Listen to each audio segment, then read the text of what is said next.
When Catherine received the unmarked envelope, she wasn't expecting a royal command, let alone from Princess Anne. It was a midnight summon, sealed in wax with the Queen's cipher. No explanation, no agenda, just one word beneath the signature: Buckingham. What awaited her inside the palace walls would reignite decades of unresolved family loyalties and reopen a vault of history even Charles had kept sealed. Before we go deeper into what this really means for the royal family, make sure to subscribe so you don't miss a single update. It began with silence. No fanfare, no formal letters routed through royal aides, just a velvet-lined envelope that carried with it a tension Catherine could feel in her hands before she even broke the seal. She'd seen that cipher only once before, on a condolence note from Anne after the Queen's passing. Now it returned, not in mourning but with quiet urgency. It was nearly midnight, and while the rest of the palace slept, a royal courier bypassed all traditional channels and delivered the envelope directly to her private quarters. William noticed the break in routine. He pressed gently, concerned, but Catherine kept the contents close to her chest. She wasn't ready to reveal anything, not yet. Within the hour, she was en route to Buckingham. Security had been alerted, yet instructed not to log her entrance. Without announcement, the order had read. The language itself was chilling, strategic, careful, almost like a covert operation. Her car slid through the palace gates unnoticed, cloaked in the shadows of the early morning fog. And still, not a single word had been exchanged between her and Anne. Only one line from Anne's secretary had followed the message: "This is in fulfillment of Mother's request." The ambiguity of that phrase haunted Catherine. Which mother? Which request? Why now? Back at home, William attempted to reach Anne, but her private line had been diverted. Palace aides grew restless as they discovered an irregular entry in the official logs. Whispers began: was Catherine summoned for a reprimand, or something far more calculated? The timing was strange, just days after a quiet reshuffling of royal ceremonial roles that had quietly reduced Camilla's influence. But Catherine wasn't thinking about power. She was thinking about what it meant for Anne to send for her, and her alone. As the car stopped at the Queen's private wing, long sealed off since her passing, Catherine stepped out into the dim glow of corridor lamps that had once lit Elizabeth's footsteps. A single aide awaited her, silently guiding her forward. No explanations, no grand welcome, only gravity. She was being led not just through halls of stone, but into a moment decades in the making, a reckoning of bloodline, memory, and unspoken vows. Catherine's heartbeat quickened, not from fear, but from something else, the eerie sense that destiny had just pulled her into its current, and there was no swimming back. As Catherine steps into the quiet halls of Buckingham, she's unaware that what Anne is about to place in her hands was never meant to leave the Queen Mother's private vault. Few knew the Queen had a private vault beneath her study, fewer still were allowed access after her death. Anne held the only remaining key. Tonight, for reasons she refused to say aloud, she unlocked it. Inside, letters, photographs, and a single velvet case wrapped in tissue older than Catherine herself. It hadn't been touched since Elizabeth II's final private audience with her daughter. Catherine followed Anne down the narrow staircase without a word, the silence between them louder than any conversation they might have shared. There was something solemn about Anne's gait, controlled, yet burdened as though every step carried the weight of 1,000 secrets. As they descended beneath the Queen's study, Catherine began to realize this wasn't just an inheritance, it was an initiation. The vault had no modern security, no digital interface, only an iron key and a code etched into Anne's memory. With a soft click, the heavy door creaked open to reveal shelves lined with boxes untouched by the royal archivists. These were not public records. These were personal fragments of a woman who ruled an empire, who buried her own father at 25, who navigated wars and betrayals in silence. This was the Queen's truth, kept in darkness. Anne said little.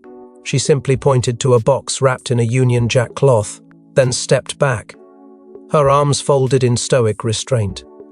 Catherine unwrapped the cloth and lifted the lid. her breath catching as she saw the velvet case resting atop folded linen handkerchiefs and faded Polaroids. The case itself looked antique, but the reverence in Anne's eyes made it clear this was more than jewelry. Inside lay the Queen's triple-strand pearl choker, pristine, untouched, still retaining the faint warmth of the woman who had worn it to every major event of her reign. It was as if Elizabeth had preserved it in this vault with intention. Not for ceremony, not for display, but for legacy. Anne's voice, when it finally broke the silence, was strained. She explained that the choker had been promised, but not in words. She made no official designation, Anne said, but we all knew. We all felt it. There had been a moment, years ago, when the Queen had taken Anne's hand during a private dinner and simply said, "You'll know when it's time." That was all. No paperwork, no declaration. Just a sentence carved into Anne's conscience like stone. Catherine asked the question that had been lingering in the air since the vault door opened. Was it meant for me? Anne didn't answer, not directly. Her silence was as heavy as the crown jewels. Catherine pressed again, not with arrogance, but with the vulnerability of someone who knew the cost of being chosen. Or was it meant for Camilla? Anne exhaled slowly. "I've wrestled with that for decades," she admitted. "There was a time I thought perhaps Charles would give it to her. But the Queen never did. She kept it here, hidden, waiting. Now, tonight, I act." Her words weren't a justification, they were an absolution. The vault hadn't just held items, it had held Anne's unresolved grief, her loyalty, and her internal battle between blood and truth. This wasn't an act of rebellion, it was one of painful clarity.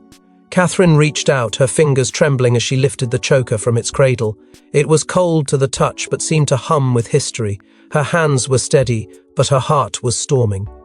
This was not just a piece of jewelry, it was a statement. And by placing it into Catherine's hands, Anne was sending a message that would ripple through the royal family, like a tremor through the palace foundation. But as Anne placed the choker in Catherine's hands, her voice trembled with a warning. "This will change everything. Don't think for a second they'll let it go unchallenged." Hidden beneath the choker was a sealed envelope. Its ink had faded, but the Queen's script remained unmistakable. Addressed to my daughter Anne, the letter contained a confession, a vision, and a plea. It was not meant for the public, and certainly not for the reigning king. But in it, the Queen laid bare her private feelings about the future of the crown, and her hopes for Catherine. Anne hesitated before showing it. The paper had aged, yellowing at the edges, but its message still cut through time like a whisper buried beneath protocol. The Queen had written it quietly, discreetly, in the final year of her life during a period when the walls of the monarchy had begun to tremble and its future looked clouded with compromise. Anne had received the letter weeks after Elizabeth's passing, tucked inside one of the Queen's personal jewellery boxes, deliberately hidden, not catalogued, not archived. And Anne had kept it hidden still, unsure if the time to reveal it would ever truly come. But tonight, with the choker passed into Catherine's trembling hands, the moment could no longer be delayed. As Anne unfolded the note, her voice steadied, but Catherine could sense the emotion rising beneath every word. The Queen's opening lines were heavy with reflection, acknowledging the strain the monarchy had endured, the fractures within the family and the invisible thorns that came with trying to modernize while preserving tradition. Then came the line that changed everything. "My choker belongs to the one who restores our name, our dignity." It was not a name. It was not a command. But it was clear. Elizabeth, ever the master of subtext, had drawn a line not of succession, but of values, and in the same breath, she wrote of Catherine not as a daughter-in-law, but as a beacon. She is patient where others rush, graceful when others claw. In her, I see Windsor not as it has become, but as it once was. The weight of those words fell hard on Catherine, her hands tightening around the letter. She had never sought to be the Queen's favourite. She had walked carefully, dutifully, never overstepping. But now the matriarch's dying words cast a light on her path she had never dared to imagine. She looked at Anne, searching for certainty, for permission to believe it was truly meant for her. Anne didn't offer comfort. Instead, she offered truth. She admitted she had never shown the letter to Charles, and she didn't plan to. He wouldn't understand, she said, Or worse, he would dismiss it as sentiment. But this was not sentiment. This was strategy cloaked in affection. Catherine's voice broke as she whispered, "I don't know if I'm ready." Anne answered not with reassurance, but with resolve. "None of us ever are. But when duty calls, you don't answer because you're ready. You answer because you were chosen. That choice, once hidden beneath silk and tradition, now stood in full view, alive, undeniable, and irreversible." It was no longer about jewels. It was about legacy, about restoring something lost before it vanished completely. But as the dawn crept into Buckingham, the palace stirred, and not everyone would accept Anne's choice quietly. Camilla arrived before breakfast. She didn't wait for tea or protocol. Word of Catherine's visit had already reached her. She demanded answers and found Anne in the grand gallery, choker box still open. What followed was not a conversation. It was a reckoning. 20 years of tension detonated in a single exchange. And Catherine, standing in the middle, was now the symbol of everything Camilla feared. The silence shattered the moment Camilla stepped through the doors. No warning, no guards to buffer her fury. Her eyes fell instantly on the open box, and the glint of pearls nestled inside, and her voice sliced through the air like a blade. "That necklace was meant for me," she declared. Anne didn't flinch. She stood unmoved, composed, hands crossed, as if she'd been waiting for this confrontation to finally arrive. Camilla's voice rose with disbelief, her accusations laced with decades of resentment. She claimed Charles had promised the choker during their private restoration talks, that Elizabeth had implied its eventual passing as a formality. But Anne's answer was cutting. The Queen never formalized a thing, and even if she had, your entitlement doesn't make it truth. Camilla's face twisted as she demanded to know why she was excluded from the private meeting. Her words weren't just angry, they were venomous, laced with betrayal and desperation. "You've orchestrated this like a coup," she snapped. "You've bypassed the king, bypassed the council, and handed power to someone who hasn't earned it." Catherine, caught between the two women, attempted to speak, tried to inject calm, but both Anne and Camilla silenced her with a look, as if this moment belonged to them, and them alone. It wasn't about Catherine's voice. It was about what she had come to represent, the Queen's silent will and the fracture that had long existed between tradition and ambition. Anne's composure never cracked. She allowed Camilla's anger to pour out, and when it finally ebbed, she delivered a single searing line. The Queen made her choice.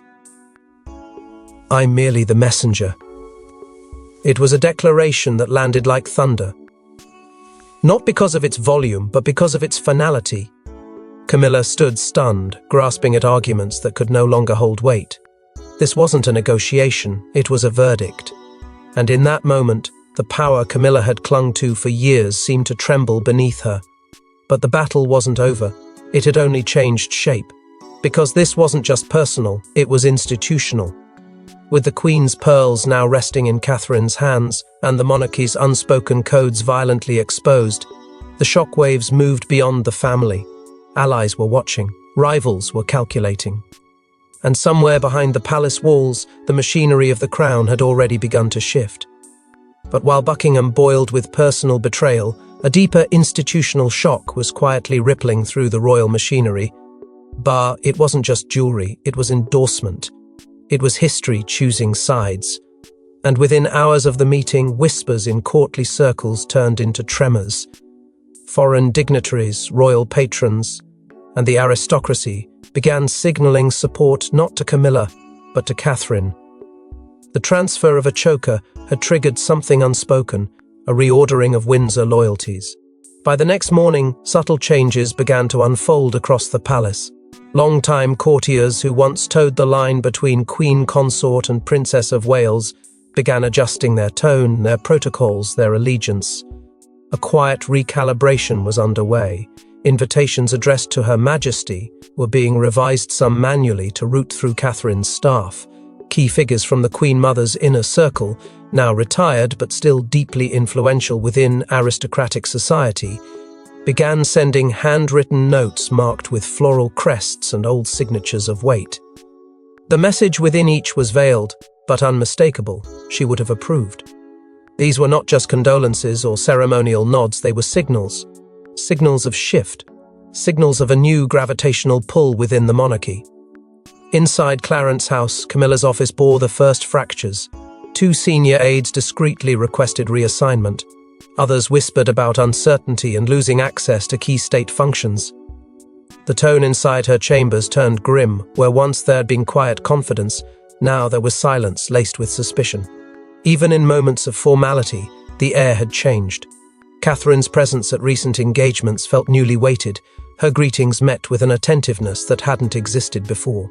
Eyes followed her differently now. Not as the Princess of Wales alone, but as something else, something emerging, unspoken yet already established in the minds of those who understood how legacy operates behind closed doors. William, despite his instinct to remain neutral, felt the pull. He had supported his wife through quiet battles and public storms, but this was different. This was tectonic. He found himself in silent conflict between the bloodline that made him heir and the woman whose integrity had carried his mother's hope, and now, perhaps, his grandmother's final wish. His conversations with Charles grew colder.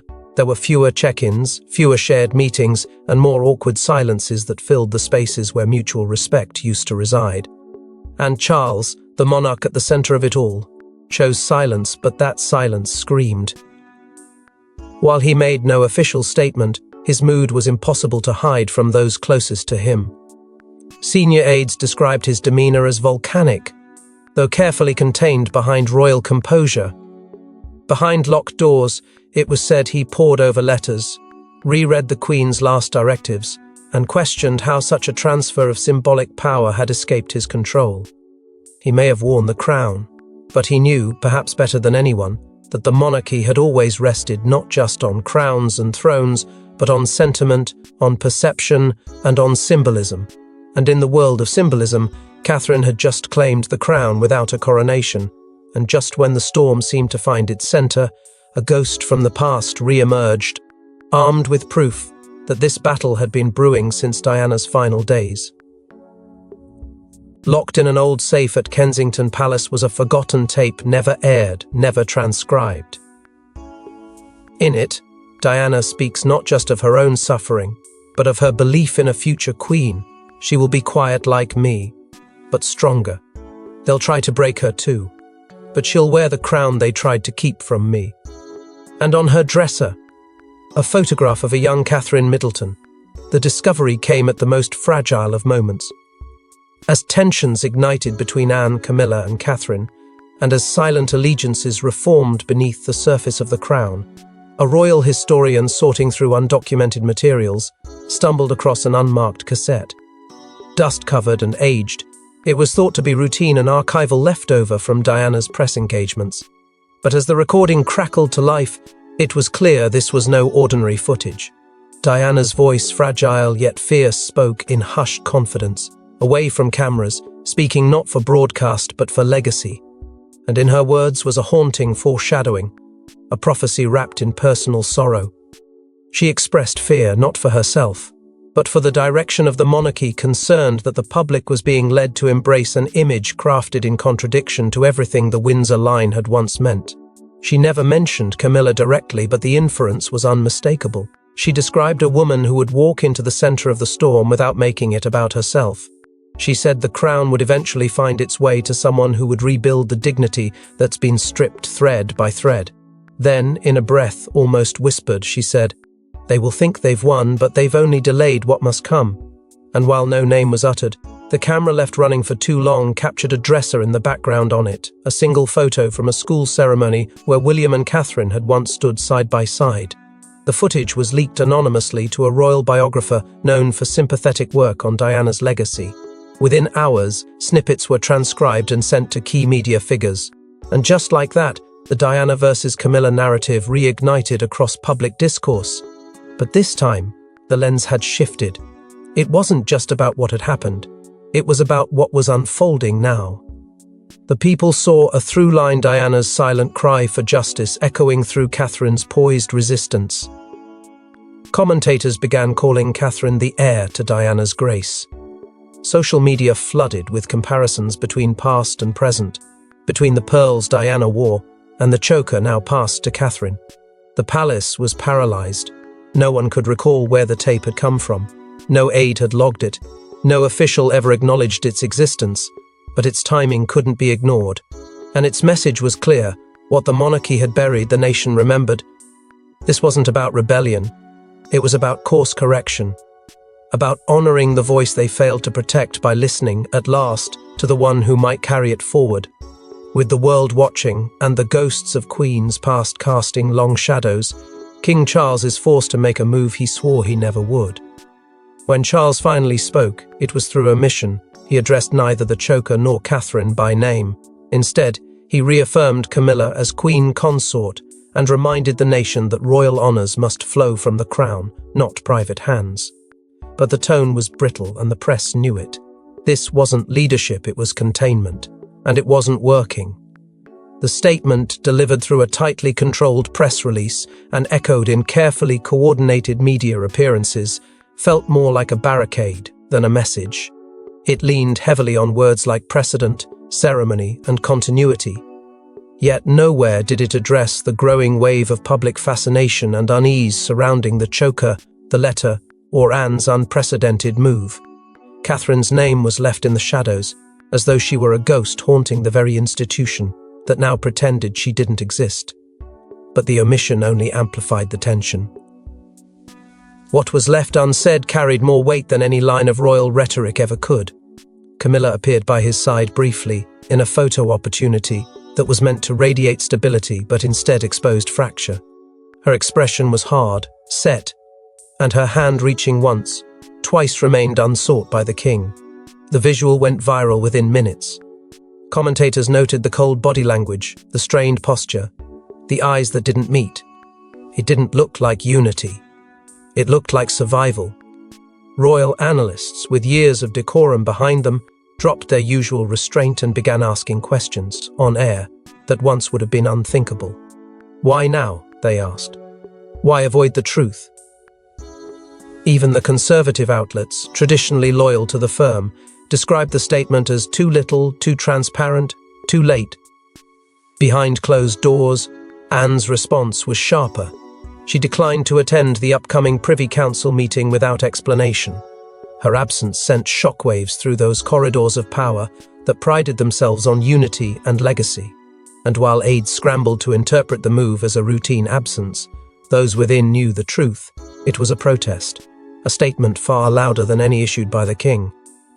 If Anne, the most disciplined of the royal children, was withdrawing, it meant the breach was no longer personal, it was institutional. In the days that followed, murmurs spread through the diplomatic and aristocratic circles. They weren't whispers of scandal, they were whispers of change, that perhaps the monarchy wasn't breaking but shedding.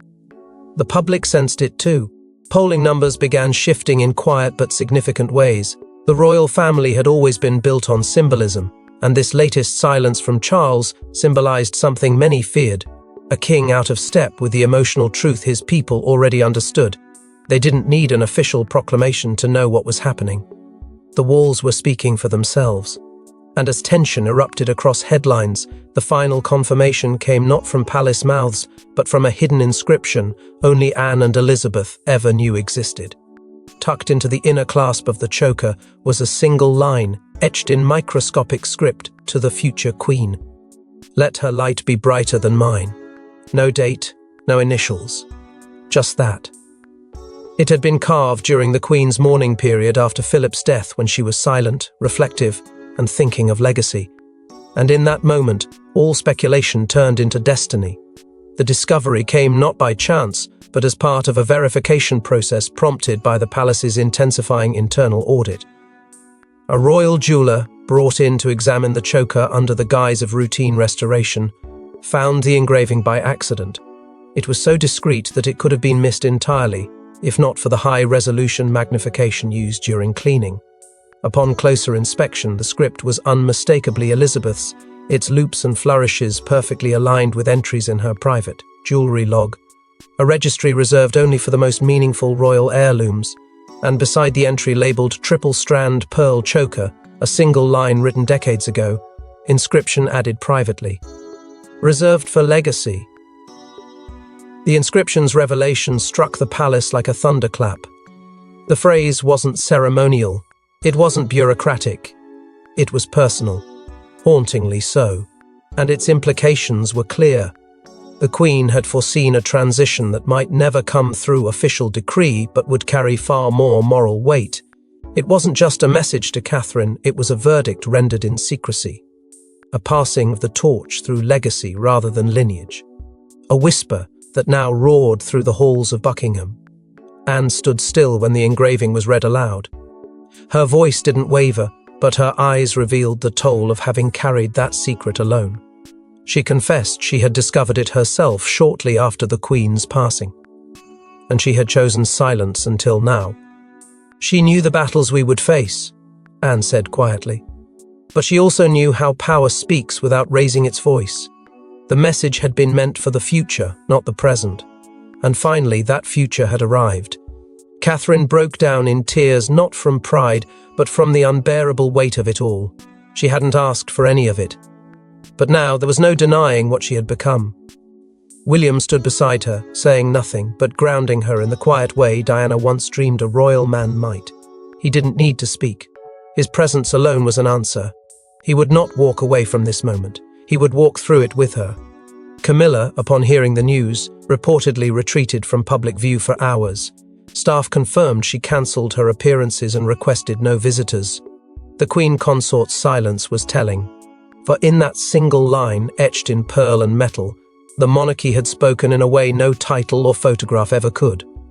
This wasn't a declaration made in front of the Commonwealth. It was one whispered in gold by the only woman who had ruled them all. But just as the monarchy seemed ready to implode, a surprising voice emerged from the shadows, one that none expected, but all would listen to. As the family gathered behind closed doors, a single sentence broke the tension, and it didn't come from a royal advisor or even the king. It came from Princess Charlotte. Quietly, firmly, she looked up at her mother and said, "It belonged to Mummy too." And in that moment, the room fell still. The line wasn't just a memory, it was prophecy. Catherine hadn't intended to draw attention as she placed the choker into the wardrobe reserved for ceremonial regalia. It was a simple act of reverence, one that mirrored the stillness in her soul after days of public scrutiny, private reckonings, and institutional silence.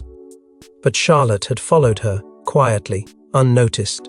And in her young voice there was no hesitation, no confusion as the family gathered behind closed doors. A single sentence broke the tension, and it didn't come from a royal advisor, or even the king. It came from Princess Charlotte. Quietly, firmly, she looked up at her mother and said, "It belonged to Mummy too." And in that moment, the room fell still. The line wasn't just a memory, it was prophecy. Catherine hadn't intended to draw attention as she placed the choker into the wardrobe reserved for ceremonial regalia. It was a simple act of reverence, one that mirrored the stillness in her soul after days of public scrutiny, private reckonings, and institutional silence. But Charlotte had followed her, quietly, unnoticed, and in her young voice there was no hesitation, no confusion, only conviction. She had seen photographs.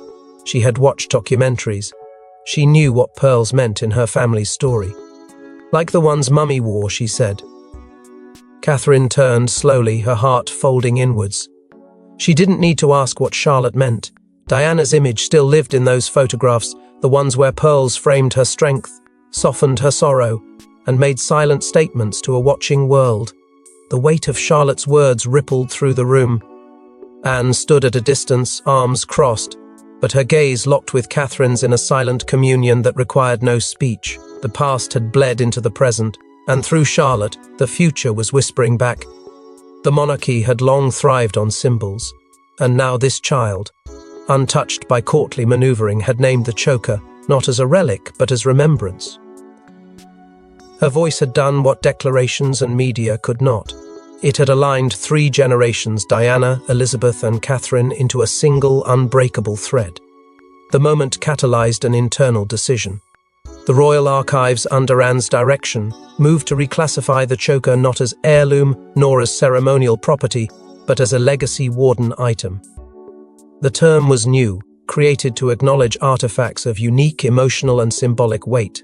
It would remain with Catherine indefinitely, not as a token of power, but as a living bridge between the monarchy's past and its redefined future. Internally, the phrase circulated through royal channels like a quiet decree. It wasn't law, but it might as well have been scripture.